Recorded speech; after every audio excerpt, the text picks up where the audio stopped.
Quiet quitting, quiet firing, what do these things mean? And if you're a millennial, especially somebody new, just starting your career in the workforce, why this is probably one of the most important things that you need to understand, especially in terms of your own career, whether that's working for somebody as an employee, trying to move up the ladder, or even more importantly, I think for entrepreneurs who are trying to start their own business, this is something that you have to be aware of.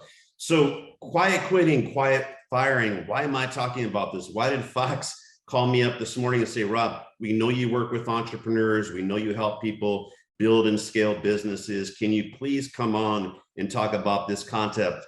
Quiet quitting is something that about a month ago on TikTok pretty much went viral. You're seeing a lot of memes about it right now. And when you watch those, it's kind of funny. I'll be the first to admit that. But when you really look at the fundamental underpinnings of what does that mean? How is that impacting society? How is that impacting businesses? How is that impacting the career of individuals who really haven't thought about it deep enough to understand the detriment that it's causing? Those are the things that I want to talk about today to give a little bit of a more serious side, a little different perspective of why this might be harming you and or your business. So the concept of quiet quitting, what does that really mean? Well, if you look back over the last couple of years, we've been in a booming economy. There's been more jobs that are available than actually people to fulfill those jobs. And so when you talk about it just like a real estate adage, either it being a buyer's market or a seller's market, well, the buyers have essentially been in control for a long period of time. The buyers being the employees. They've had a lot of choice out there. The sellers being the people saying, come and take my job. The employers really have not had a lot of choice. And so when you're able to get somebody into your organization, your business, your store, your firm, or whatever it is, you were very hesitant to fire even mediocre or average employees with the fear that you might not be able to replace that, especially during the pandemic where people were getting government subsidies and all these things that actually in some cases, especially in the lower wage areas, disincentivize them from going back into the office.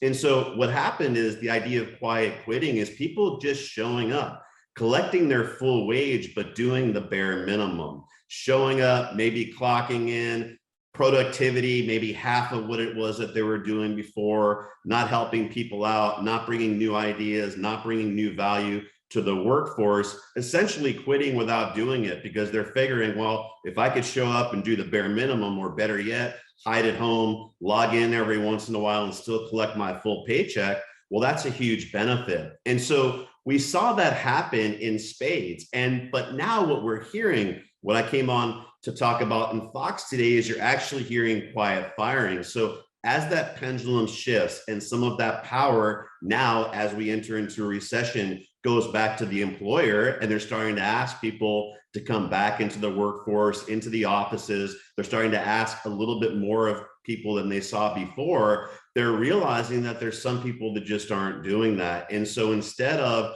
for labor laws, smaller businesses that don't want confrontation, they don't have processes in place, a various amount of reasons out there, they're not putting people on a probationary write-up period or firing people. They're doing this quiet firing where, okay, do what you're doing, but you're not going to get the days off that you want. You're not going to work remotely like you want. You're not going to get any raises. There's no advancement. There's no collaboration with you. Essentially putting you out there on an island to then go ahead and fire yourself.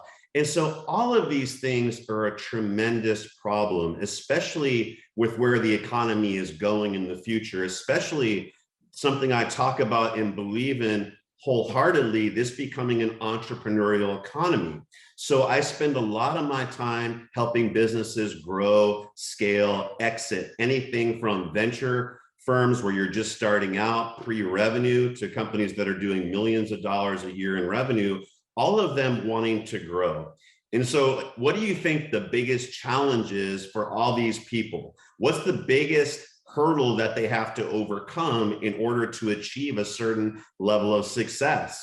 Well, what it is really is the ability to attract, develop, and retain high quality talent because at the end of the day, guys, like it or not, it's people that are going to be able to put you over that goal line. It's people that are going to take you to that next level of revenue. It's people that are going to help you sell to a private equity firm, or people that are going to help you take your company public. It's people that are going to help you achieve your own personal dreams. And so what we're talking about now is taking communication out. So we're not firing people. We're not quitting anymore. When you look at our phone these days, I mean, what is it? The communication has gone away. When you think about something as simple as saying, oh, I'm doing fine, thanks for asking, that's been reduced to a big yellow thumb. And if we want to personalize it, then maybe we'll look at our skin color and find the tone that actually matches that thumb. And that's what we're using. And that's just really not enough, guys, because today, being a CEO,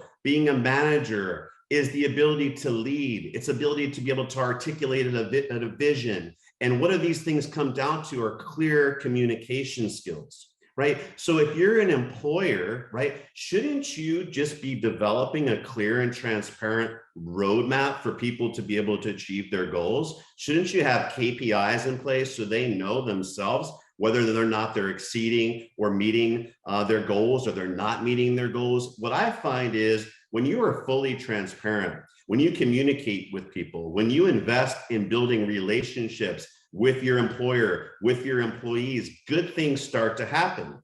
And you start to build mutual levels of respect. So instead of quiet firing somebody, why don't you put together a career path that's clearly outlined, that has objective, not subjective measurements, so you know each quarter when you sit down together, are you meeting what the requirement is from the employer, from the employer, a mutual bilateral level of respect and accomplishment and challenge, right?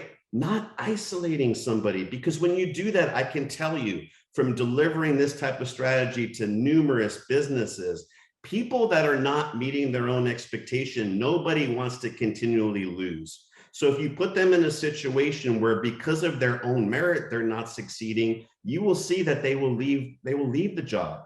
They will quit themselves, but they won't do it under bad terms. They won't do it because they thought there was some type of unfairness. They won't do it because there was lack of clarity. They'll do it because they've realized one or two things. Number one, this just isn't a job. The requirements don't match who they are, where they're trying to go as a person, or they realize that the necessary talents that are required to be able to succeed in that job, they don't have at this point. So they might need to go and attain those otherwhere. So that's, quiet firing. But what about quiet quitting? So if you're a millennial, right, and quiet quitting, obviously you're hopefully not doing that if you're an entrepreneur. If you're working for an organization, either a small business or maybe a publicly traded company, what are you doing? What are you saying about yourself? There's an old adage that says, the way you do one thing is the way you do everything. And once you start to get negative habits in place of showing up to the workforce, doing the bare minimum, maybe showing up late, not collaborating, not adding value, that is not going to be just for that job. That's going to become ingrained in your psyche, and that's going to be who you are as a person. That's going to be the reputation you create for yourself amongst peers, with employers. And then even if later on, you go out and try to do something on your own, you're not going to even be able to motivate yourself. You're not going to be able to manage yourself. And a lot of you say, oh, well, if I'm working for myself, I'm going to be able to do that. I'm going to be able to get up earlier. I'm going to be able to work harder because I'm doing it for myself. And I can tell you from experience, that's just not true. So whether or not you like the job you're in, whether or not you plan on staying there for 6 months or 6 years, show up being the person that you want to be in 5 or 10 years. Showing up being the person that you are proud of. Show up being the person that when you leave to start your own venture is going to have the ability to communicate, have the work ethic to be able to make sure that that venture succeeds, right? So all of this, guys, at the end of the day, comes down to the importance of communication skills. I can tell you pretty much every dollar that I've made in my life comes down to having the ability to communicate. So whether that's with clients, customers, whatever it is, first of all, listening to what their needs are, being able to make sure that I can meet and or exceed those needs, and clearly articulating a path of how I'm going to do that. And when you have that type of alignment, when you have that type of clarity, you're going to see that you're going to continually win. When you talk about a win-win situation, when you have a mutual level of accountability, when you're agreeing on things that are clear and transparent, and if you're able to meet those or exceed those, your customers are going to be very happy. But here's the great thing. When you don't, if there's a mistake, if you're able to point to what you were supposed to do and where it went wrong, because you communicated this in the right way, sometimes that's your biggest opportunity. I talk to a lot of advisors, business owners, managers that say, oh, we made this huge mistake. We're going to lose this client. It's going to kill our business.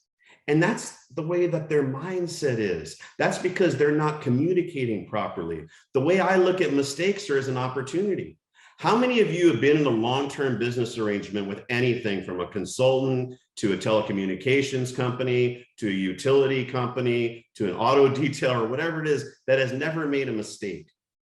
You know, and as we go on with society, as we go to this more automated society, we're seeing more and more mistakes, and our level of expectations has actually shrunk. So people are expecting mistakes. Mistakes aren't a problem. When you identify a mistake, you step up, you articulate what went wrong, and you use that as an opportunity to show your customer or your client that you're someone different, that you're going to step up and take care of that because you've articulated that and you've executed on that. That actually flips the script. That creates a situation for you to stand out and look different. So it's all a mindset, but that mindset can only be monetized, can be exercised if you're able to clearly communicate. So when you think about quiet quitting, when you think about quiet firing, please do not implement that in your business. Please do not implement that into your own personal roadmap. Those are two skill sets that are the exact opposite of what you need to succeed. So instead of quiet quitting, have a conversation with your employer. Clearly identify where you need to go and what your requirements are. If they are not able to clearly outline a roadmap for you to achieve those, you need to go somewhere else. And the same thing as an employer. Don't quiet fire somebody. Lay out clear expectations and guidelines of what they need to meet. And if they're not able to meet those, then you might have to make the determination that that person is not right for you. Or, like I said, a lot of the times they will weed themselves out because of the fact they've realized they're not going to be able to succeed there. So that's my little spiel today. But listen, quiet quitting, quiet firing, throw that idea away, invest your time in learning how to communicate and collaborate. That's going to get you much further.